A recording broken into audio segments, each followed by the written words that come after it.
Tense tense tense, माथे का tension बन गया है टेंस। ओहो। Present tense, past tense, future tense, present indefinite tense, past perfect tense, future imperfect tense. ओफो। हे गाइस, अब टेंस आपको नहीं बल्कि आप टेंस को टेंशन दे पाओगे इस वीडियो को देखने के बाद। तो बिना पतंग में धागा लगाते हुए आइए पतंग उड़ाते हैं। इस वीडियो में हम लोग प्रेजेंट इंडेफिनिट टेंस को डीपली समझने वाले हैं। सबसे पहले हम इसके अफर्मेटिव सेंटेंसेस की बात करेंगे, जैसे कि मैं खाता हूँ, मैं पढ़ती हूँ, राम दौड़ता है, वह पढ़ती है, वे लोग जाते हैं, राम और श्याम पढ़ते हैं। यहाँ पहले सेंटेंस के लास्ट में ताहू लिखा हुआ है, दूसरे सेंटेंस के लास्ट में तीहू लिखा हुआ है, तीसरे सेंटेंस के लास्ट में ता है लिखा हुआ है, चौथे सेंटेंस के लास्ट में ती है लिखा हुआ है, पांचवें और छठे सेंटेंस के लास्ट में ते है लिखा हुआ है। यही तो है प्रेजेंट इंडेफिनिट टेंस के सेंटेंसेस की पहचान। जब ऐसी स्थिति मिले तो उसका ट्रांसलेशन बनाने के लिए सब्जेक्ट प्लस V1 या V5 का प्रयोग करेंगे। तो यहाँ बात आती है, आखिर सब्जेक्ट क्या होता है? जो काम करता हो या जिसके विषय में बात करे उसे सब्जेक्ट कहते हैं। जैसे कि राम खाता है, इस वाक्य में काम है खाना और इसको करता है राम, इसलिए राम सब्जेक्ट हो गया। वे लोग जाते हैं, इस वाक्य में काम है जाना और इसे करते हैं वे लोग, इसलिए वे लोग सब्जेक्ट हो गए। प्रायः छोटे छोटे सेंटेंसेस में सब्जेक्ट फर्स्ट में ही होता है। अब बात आती है V1 और V5 की। वर्ब की जो वर्ड मीनिंग आप याद करते हैं वह V1 होता है, जैसे कि RUN रन, रन मीन्स दौड़ना, READ रीड, रीड मीन्स पढ़ना, EAT इट, इट मीन्स खाना, SING सिंग, सिंग मीन्स गाना। वर्ब की इस वर्ड मीनिंग में एस या फिर ES जोड़कर जो वर्ड प्राप्त होता है उसे हम V5 कहते हैं। जैसे कि RUN रन का V5 हो जाएगा RUNS रन्स, इसी तरह रीड का V5 हो जाएगा रीड्स, इट का V5 इट्स, सिंग का V5 सिंग्स। अब बात आती है किन किन सब्जेक्ट के साथ V1 का प्रयोग करेंगे और किन किन के साथ V5 का। तो ध्यान दे, आई, वी, यू, दे या फिर किसी प्लूरल पर्सन और थिंग के साथ हम लोग V1 का प्रयोग करेंगे। ही, सी, इट या किसी सिंगुलर पर्सन और थिंग के साथ V5 का प्रयोग करेंगे। इसे जरूर याद कर लें। यहाँ ध्यान दें कि सिंगुलर मीन्स होता है एक व्यक्ति या वस्तु और प्लूरल मीन्स होता है एक से अधिक व्यक्ति या वस्तु। आइए उदाहरण के द्वारा इसे स्पष्ट करते हैं। हम पहला उदाहरण लेते हैं, मैं पढ़ता हूँ। यहाँ सब्जेक्ट है मैं यानी कि आई और यहाँ वर्ब है पढ़ना, और चूंकि आई के साथ V1 का प्रयोग होता है इसलिए हम पढ़ना का V1 लिखेंगे रीड। इस तरह मैं पढ़ता हूँ का ट्रांसलेशन हो जाएगा आई रीड। तुम दौड़ते हो, इस वाक्य में सब्जेक्ट है तुम, इसकी अंग्रेजी लिखेंगे यू। यहाँ वर्ब है दौड़ना और चूंकि यू के साथ V1 का प्रयोग होता है इसलिए यहाँ हम दौड़ना का V1 लिखेंगे रन। इस तरह तुम दौड़ते हो का ट्रांसलेशन हो जाएगा यू रन। राम और श्याम पढ़ते हैं, इस वाक्य में सब्जेक्ट है राम और श्याम, तो हम लिख देंगे यहाँ इसकी अंग्रेजी राम एंड श्याम। यहाँ वर्ब है पढ़ना और चूंकि राम और श्याम प्लूरल पर्सन है और प्लूरल पर्सन के साथ V1 का प्रयोग होता है इसलिए हम पढ़ना का V1 लिखेंगे रीड। इस तरह राम और श्याम पढ़ते हैं की अंग्रेजी हम लिखेंगे राम एंड श्याम रीड। राम पढ़ता है, यहाँ सब्जेक्ट है राम तो हम इसे यहाँ लिख देंगे।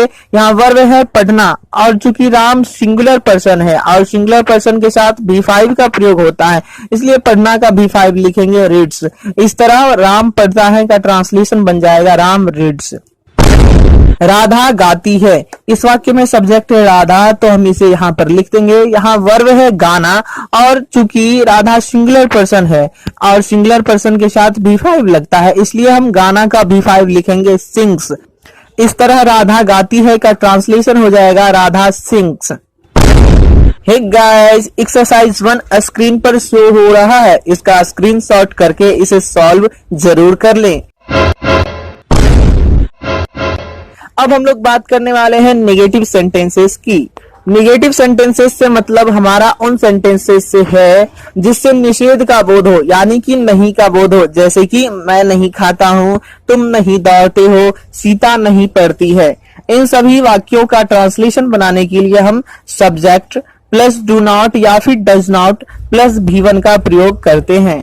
यहाँ ध्यान दें कि आई, वी, यू, दे या फिर किसी प्लूरल पर्सन और थिंग के साथ डू नॉट का प्रयोग करेंगे।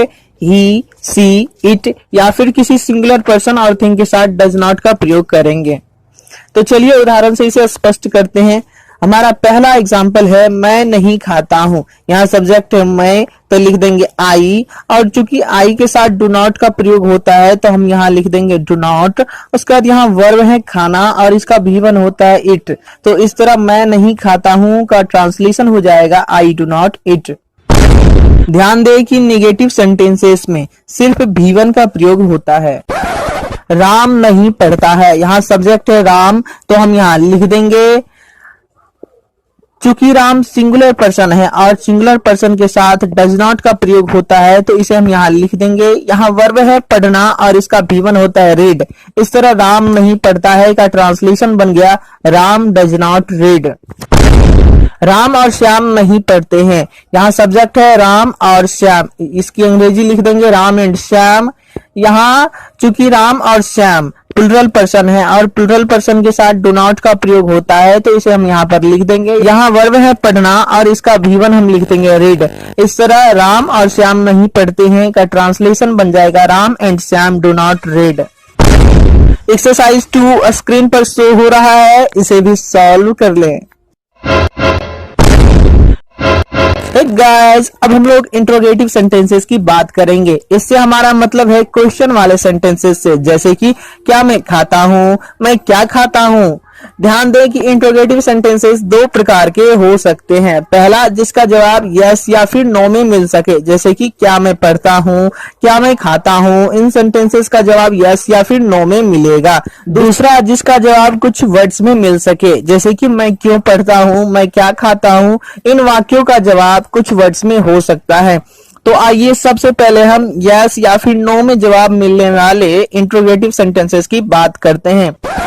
इसका ट्रांसलेशन बनाने के लिए हम डू या फिर does plus subject plus V1 plus question mark इस स्ट्रक्चर का प्रयोग करेंगे। यहाँ ध्यान दें कि आई, वी, यू, दे या फिर किसी प्लूरल पर्सन और थिंग के साथ डू का प्रयोग करना है। ही, सी, इट या फिर किसी सिंगुलर पर्सन और थिंग के साथ डज का प्रयोग करना है। तो आइए उदाहरण से इसे क्लियर कट करते हैं। हमारा पहला उदाहरण है क्या मैं खाता हूँ, तो यहाँ पे सब्जेक्ट है मैं यानी कि आई, और चूंकि आई के साथ डू का प्रयोग होता है इसलिए हम फर्स्ट में डू लिख देंगे। उसके बाद हमें लिखना है सब्जेक्ट, तो हम यहाँ पर लिख देंगे आई। यहाँ वर्ब है खाना और इसका V1 होता है इट, तो हम यहाँ लिख देंगे इट। इस तरह क्या मैं खाता हूँ का ट्रांसलेशन बन गया डू आई इट।